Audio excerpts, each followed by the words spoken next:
Welcome back to my channel. This is Debbie with Shop of Threads, and welcome to those of you who have not been to my channel before.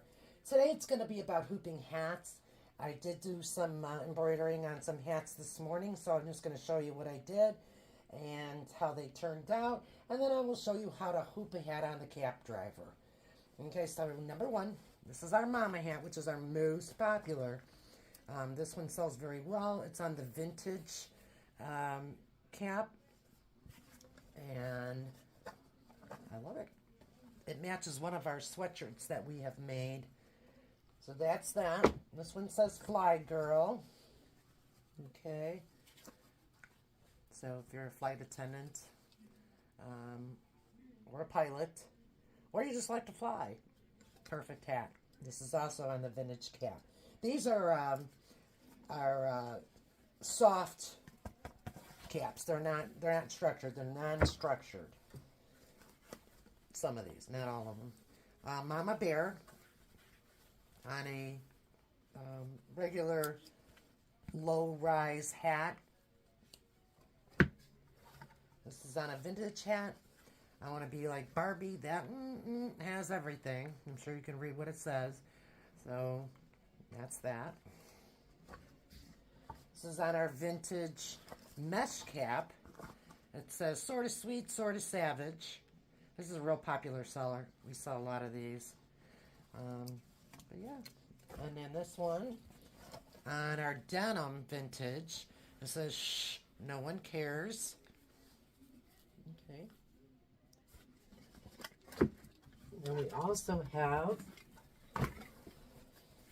Wine Diva on the vintage, hot pink. Wine Knot on the vintage, white. Limited edition on the vintage in gray. Limited edition on the blue. On the low-rise unstructured hat. Sorry for my dog barking in the background if you can hear him. Why limit happy hour to an hour? Question mark. Good one. I love this one. Anyway, this is a vintage unstructured. And coming down to the last. Mama on a black low-rise unstructured. I'm sorry. Just one moment. I'm sorry. I had to stop my puppies from barking. They were losing their mind looking out the window. Anyway, Born to Win on a men's flex fit hat, which is, it's slightly structured.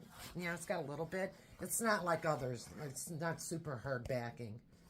But anyway, golf hat. Perfect for golfing. Men love it. Comes in different colors. This I ended up doing a patch on here. I frayed the ends and I just glued it on. This is not sewn on. This is glued on. I used E6000, but I embroidered it obviously first, and then after it was done, I went in and I snipped the material, and then I took a brush to fray it. But this one's a real good seller too, and that's on the distressed vintage hat as well. And then, last but not least on this stack is Chicago White Sox that I did on a flex fit. But flex fit is a good selling hat. The downside to this type of hat, and you can see the back, is elastic. You have to know the head size in order to have it fit properly. Otherwise, the hat itself is a very nice hat. And so a lot of people, like when they're getting gifts, they don't know what size head the person that they're buying for. So they get a little confused, and so that's the only downside to that. Whereas the other hats typically have, you know, your back where you can do adjusting. And then some of them have snapbacks, you know, it snaps. I think maybe this one. No, that's Velcro. That's another good one. Now this one is a ponytail cap. So anybody who wears a ponytail, they can put it through here, which is good. But there's snapbacks that I have too. I don't have very many of them, but I like those as well. Here's another ponytail hat. you know, ponytail can go. It's a low ponytail. All right. So anyway, I wanted to show you that, but I'm going to go ahead and hoop up two hats for you so you can see how I do my hooping. I think this was one of the hardest things that I had to learn. It took days for me to get this, and I'm not sure why. But the first one I'm going to do is a classic structured hat in the front. Usually they come with these inside here, so you got to make sure you take that out, because I ended up embroidering, you know, that to the hat one time. Yes, I've done it. Anyway, it's structured. So we're going to go ahead and hoop it. I'm not going to do a stitch out today. I'll do a stitch out probably tomorrow. Day's gotten kind of away from me today. And then we'll also hoop this, which is a non-structured hat. So I'm going to show you both, structured and non-structured. So what we're going to do first is we have to get our tearaway, because I always put tearaway in either one of them. You know what? You could put cutaway stabilizer, but personally, tearaway works just fine. Okay, so what I'm going to do is I'm going to go ahead and cut a strip. I hope you can see here. Make sure we move that out of the way, and the cutter doesn't go too far and cuts my hat. Typically what I do is I'll try to get like 4 inches, okay, where it's 4 inches wide for the hat. So we're going to go right here. 1, 2, 3, 4. So this should be wide enough here. Okay. It's not super straight, but that's okay. It's fine. It works. Why don't I just do another one for the second hat? All right. That's better. I'm at an angle, so I kind of cut that first one on an angle too. Okay, that's finished for the 2 hats. Now we're going to go over to the machine where I have my cap driver, and let me take you with.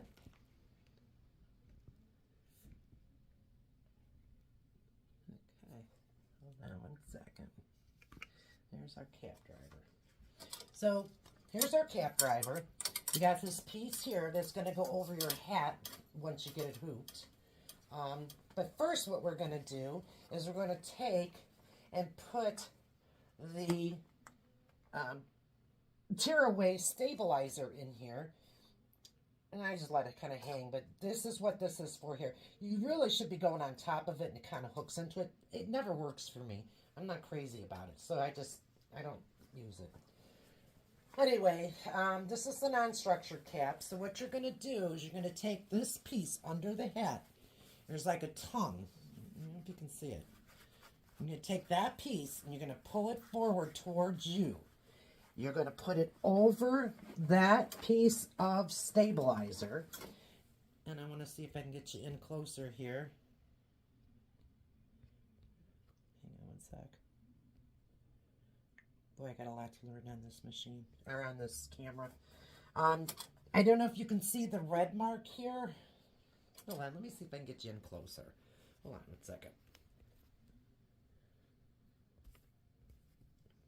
For some odd reason, I'm not sure how it's working on this phone.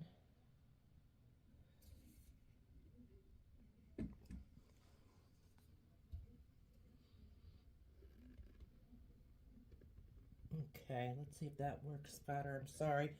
I'm learning how to do all this, and I'm by myself on it. So there is a red line here, and there's a red line here on the cap driver. Now, the center of your hat typically is where the seams come together on this portion of the hat. You could end up taking, you know, once before you put it on the cap driver, and making a little mark right here so you know that would be your center. I'm so used to it, so I don't do that at this point anymore. But when you're starting out, it's highly advisable that you do. So anyway, this is what you're going to do. You're going to put it on there. You're going to make sure that this lip of the underneath of the cap, this right here, is pulled out and tucked underneath this little metal piece, okay? As best as you can, and pull it forward, because that piece, you do not want that hanging in the you know, going to the back of the hat, towards the back of the hat, because you end up sewing it to the hat. So make sure that's pulled out. I'm going to line this up with the line here, which I can see even from the angle I'm at. I can see it's lined up. So now I'm going to have to just move this a little tiny bit because I have to kind of get in here. Now I'm going to take the hooping part that goes over the brim as such. And if you have to kind of flatten it to get it over, flatten it. I line it up to this before I go pulling on the hat and doing any hooking the hat up or any of that. I line it up with the line where the round part of the hat and the visor meet.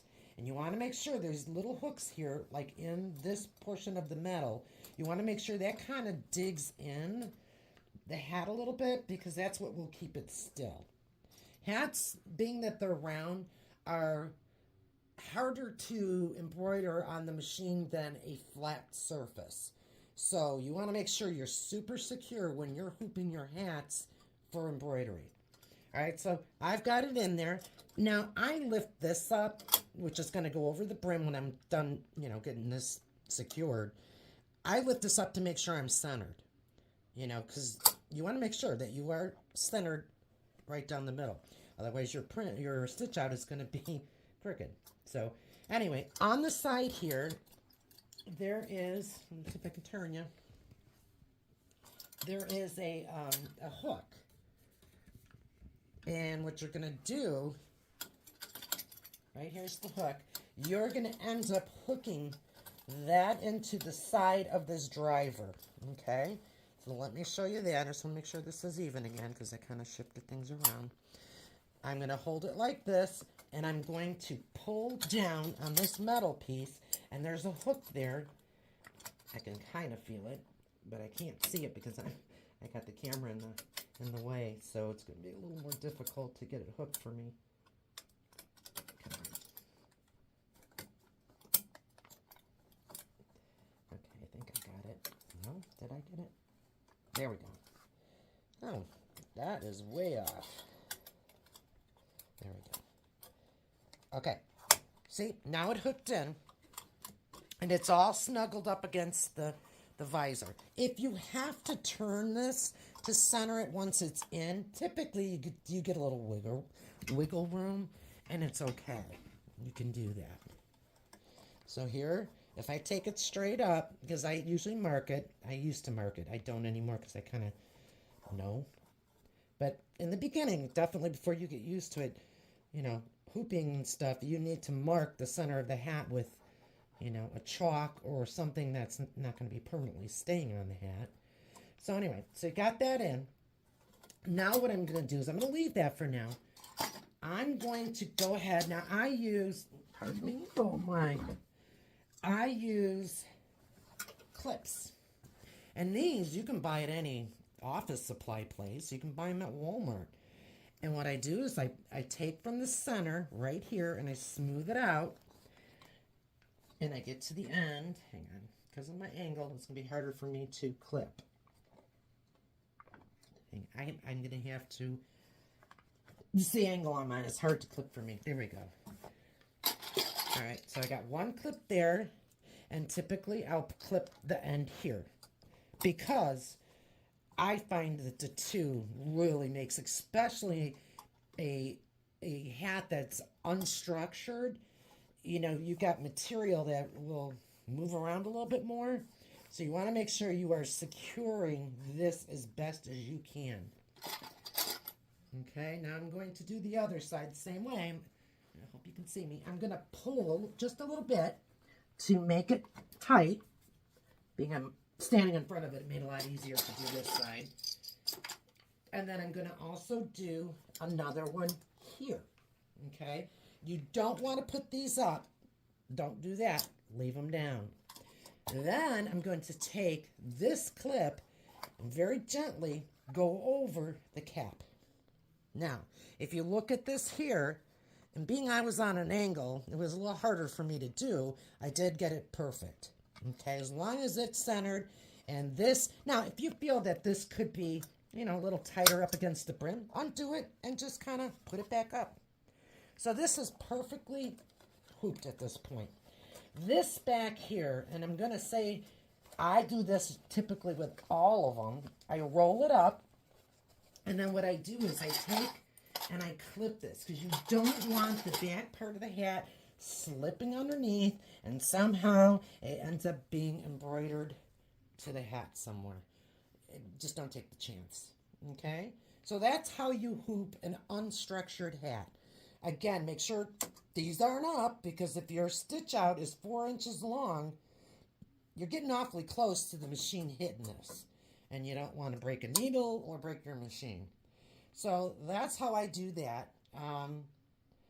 So that one's hooped. And, you know, I was going to do the other one for you, but quite frankly, I will, because it's a structured hat, just to show you. That one, the other one is probably going to be a little bit more easier because it's structured. You don't get any wrinkles, you don't get nothing. So I will go ahead and do that one too, just to show you. Okay. Take that one, put that there.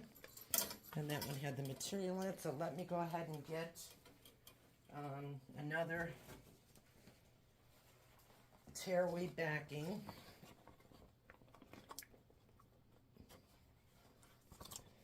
Okay. Again, pull the tongue underneath by the brim out. Hold it on each side when you're hooping it. Stick it underneath that little tab. It's a metal tab. Line it up, and I can see this is lined up with that. And push it towards the front as much as you can with that tongue being secured. Then you're going to take this, and if you need to flatten out your cap, go over it like that. Let go so that you're not pulling too hard, and line this piece up with the brim of the hat. Okay, and then I'm going to go ahead and I'm going to secure this in place. I'm sorry, I can't see on that side right now, so I'm doing this kind of in the dark, shall I say. Okay. This is a structured hat, so give me a second. I've got to be able to pull it for a little bit more. Okay, there. Now, it's a little tighter in this. You can loosen up if you need to. You can loosen up. I apologize, but I had to get in there. Otherwise, it was too hard to do. Let's see, where are we here? Okay. You can loosen up. There's screws on the side of the cap driver. You can loosen that up, because all hats are going to be different as far as thickness. So when you're embroidering hats out and you've got several of them that you're doing, I would do the ones that are like you're unstructured together and then your structured hats together, because you might be readjusting, you know, the screws on the side of the cap driver, and you don't want to do that every other cap. You want to do it, get the ones that you have done for that particular structure, and then if you have to readjust the screws, then you can do so for the rest of them that need to be embroidered. So you don't want to just keep chasing back and forth with that. But I also do with this one as I did with the non-structured cap. I go ahead and I clip it down. I take my fingers and I always smooth it out, and I hold here. Now this is mesh. You gotta be a little more careful you don't poke through the mesh. I'm sorry, it's so hard to see over here because I'm not on that side. But you get the drift of what I'm doing here. Like that. And then we're going to do it on this side. Same way. I'm just going to temporarily do it because you saw what I did before. So it's 2 on this side, 2 on this side, and make sure these don't go up. And then you're going to bring your cap. I lightly push down here. Don't go crazy pushing it down. And then you bring this all the way down. That should line up, and mine is. And then I always do this, just in case it's poked out. Because when it goes onto the machine to get a stitch out, this goes to the back of the machine. And if it's bubbled out too far here, what'll happen is it'll hit the machine a little bit. And that could make the stitch out jump. And that will make your design be wackadoodle. So you don't want that. So you're going to see like a little tiny bit of bubble in here on the hoop. don't worry about that. Once it gets on the arm of the machine, it's perfectly fine, and it stitches out. Mine anyway, from my experience and the way I'm hooping them, have stitched out beautifully. So, all right, so I just wanted to give you a rundown of that. And then tomorrow, I'll try to get back on. I've got some orders coming in, so I'll try to get back on tomorrow and show you the stitch out on both of these hats of what I'm going to put on them. And hopefully I can also get to our sweatshirts that I've been promising to do. So hopefully it'll give me some time tomorrow after I get these orders done early in the morning. And then